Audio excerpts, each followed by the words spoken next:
पता नहीं मुझे, कोर्ट जा सकते। जो राजनीतिक पार्टी और जिस आंदोलनकारियों ने ये अभियान छेड़े हैं और ये अभियान करने के लिए जो प्रयास कर रहे हैं, उन लोगों को पूछे, क्यों मुझे जानकारी नहीं है। क्योंकि जब आम आदमी की कोई आंदोलन होती है तब हम लोग उसमें शामिल होने की इच्छा प्रकाश करते हैं, हम लोग दिलचस्पी दिखाते हैं। इसके साथ साथ हमारी पार्टी की तरफ से हम लोग आंदोलन करते हैं, जैसे कि 14 अगस्त किए थे कलकत्ता में। सारे बंगाल में हमारे पार्टी के कार्यकर्ता ने हर जगह आंदोलन कर रहे हैं। फिर हम 29 अगस्त को कलकत्ता में करेंगे। पार्टी की अलग किस्म के आंदोलन होते हैं। इसके साथ साथ आम नागरिकों अगर कोई आंदोलन करते रहे तो उस आंदोलन की हकीकत देखते हुए, उस आंदोलन की मकसद देखते हुए हमें भी अगर जरूरत पड़े तो समर्थन करना पड़ेगी। जैसे कि 14 अगस्त जब बंगाल के नारी समाज ने एक आह्वान किया था कि आज की रात हमारे कब्जा में होना चाहिए, तो उस आंदोलन में हम लोग भी शामिल हुए थे। इसमें कोई बड़ी बात नहीं। फिर अगले दिन अगर बंगाल की जो नागरिक समाज कोई आंदोलन छेड़े, कोई आह्वान करे, हम लोग फिर दोबारा शामिल होंगे। लेकिन इसके साथ साथ अलग से कौन कहाँ क्या करता है पॉलिटिकल पार्टी, इसके ऊपर जवाब देना मेरी जिम्मेवारी नहीं बनती, मेरा फर्ज नहीं बनता। এটাই তো হবে আগামী দিনে, সেটাই হবে। কারণ যত মস্তান, যত গুলি, যত বারুদ, যত লুট, যত দুর্নীতি সবই তো তৃণমূলের পার্টির দখলে। তো সেখানে বাইরের লোক কে কোথায় কাকে মারবে? তার জন্য এগুলো স্বাভাবিক পরিণতি সর্বদা দেখতে পাবেন। শামসেরগঞ্জে তৃণমূল দলের নেতাদের বিরুদ্ধে, এমএলএদের বিরুদ্ধে তৃণমূল দল প্রতিবাদ করছে, সর্বদা দেখবেন এখানটায়। আপনি দেখলেন আরজিকর কাণ্ড নিয়ে তৃণমূলের দলের বিভিন্ন নেতারা তারা প্রতিবাদ করেছে, তাদের প্রতিবাদকে আমরা সমর্থন করেছি। শান্তনু সেন, সুখেন্দু শেখর রায় যে প্রতিবাদ করেছে, জওহর সরকার যে প্রতিবাদ করেছে, তাই জন্য তাদেরকে ধন্যবাদ জানাচ্ছি। অবশ্যই তারা ধন্যবাদের যোগ্য। বাকি তৃণমূল দলের একটা অংশের মধ্যে কিছু এখনো মানবিকতা থাকলেও গোটা তৃণমূল দলের বেশিরভাগ অংশটা সেখানে মস্তান দুর্বৃত্তদের দখলে চলে গেছে।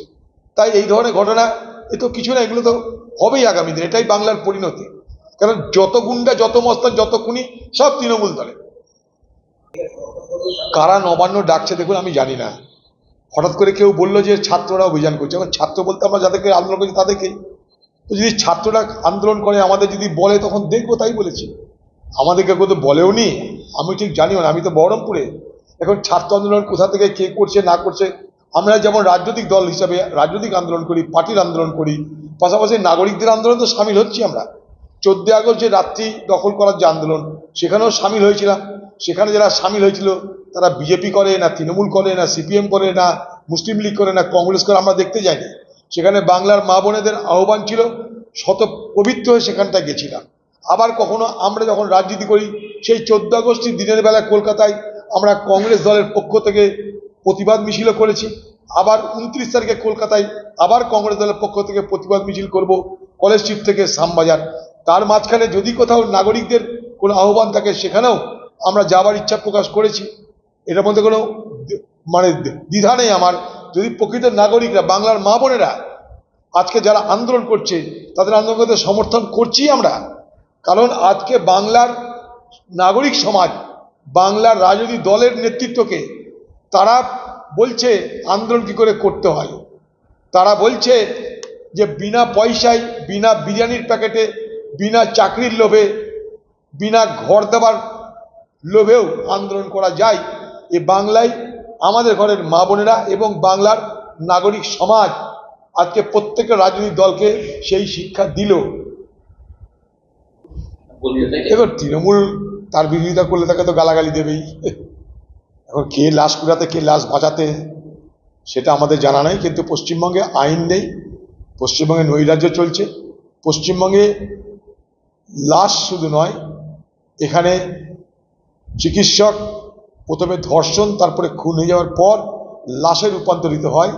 আর সেই লাশ লোপাট করবার জন্যে, সেই লাশের যারা রক্ষাকারী, সেই লাশকে যারা ব্যবহার করেছে বাংলার মানুষকে বিভ্রান্ত করতে, তাড়াতাড়ি করে শ্মশান ঘাটে পুড়িয়ে তথ্য প্রমাণ লোপাট করতে, তারাই লাশের রাজনীতি করে বলে আমি মনে করি।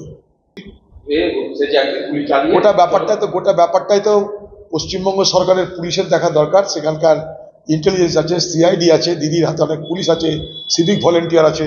দিদি কাদের কাছ থেকে খবর পাচ্ছে আমার তো জানা নাই।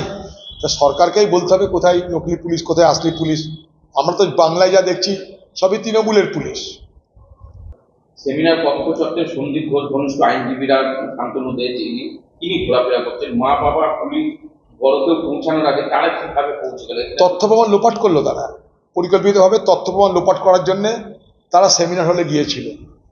পরিষ্কার পরিচ্ছন্ন কথা, তথ্য প্রমাণ লোপাট করা হয়েছে রাজ্য সরকারের সম্মান বাঁচাতে, রাজ্য সরকারের মুখ বাঁচাতে, রাজ্য সরকারের নির্দেশে সেখানকার আধিকারিকরা, পুলিশ, আরজি করের আধিকারিক সবাই মিলে তথ্য প্রমাণ লোপাট করেছে।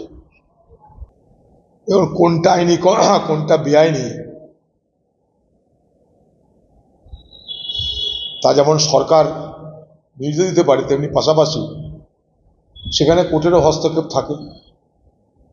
যখন কোর্ট বলে দিয়েছে যে তারা হস্তক্ষেপ করবে না, স্বাভাবিকভাবেই রাজ্য কোনটা আইনি কোনটা বেআইনি সেটা বলবার চেষ্টা করবে।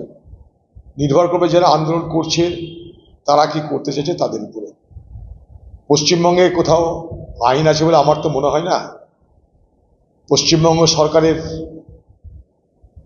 নেতা, মন্ত্রী, শান্তি, মুখ্যমন্ত্রী তারা যদি আইন মেনেই চলতো, নিয়ম মেনেই চলতো, তাহলে বাংলা আজ অপরাধীদের স্বর্গরাজ্যে রূপান্তরিত হতো না। এ বাংলায় আরজি করের ঘটনা ঘটতো না। আইন আর বেআইনের মধ্যে যে ফারাক, সেটা অন্তত তৃণমূল বা তাদের সরকার বোঝে বলে আমি বিশ্বাস করি না। তাই পশ্চিমবঙ্গে যেখানে সর্বত্র নৈরাজ্য, সেখানে আইনের কথা বলে এ বাংলার সরকার, তৃণমূলের সরকার আইনকেই হাস্যস্কর করে তুলতে চাইছে বলে আমি মনে করি। তবে আবার বলি, কোন রাজনৈতিক দল কোথায় কি আন্দোলন করবে না করবে সেটা তাদের মর্জির উপরে, তাদের ইচ্ছার উপরে, তাদের ভাবনার উপরে নির্ভর করে। ফলে তাদের কি পরিকল্পনা তাদেরকে ঠিক করতে হবে। হ্যাঁ,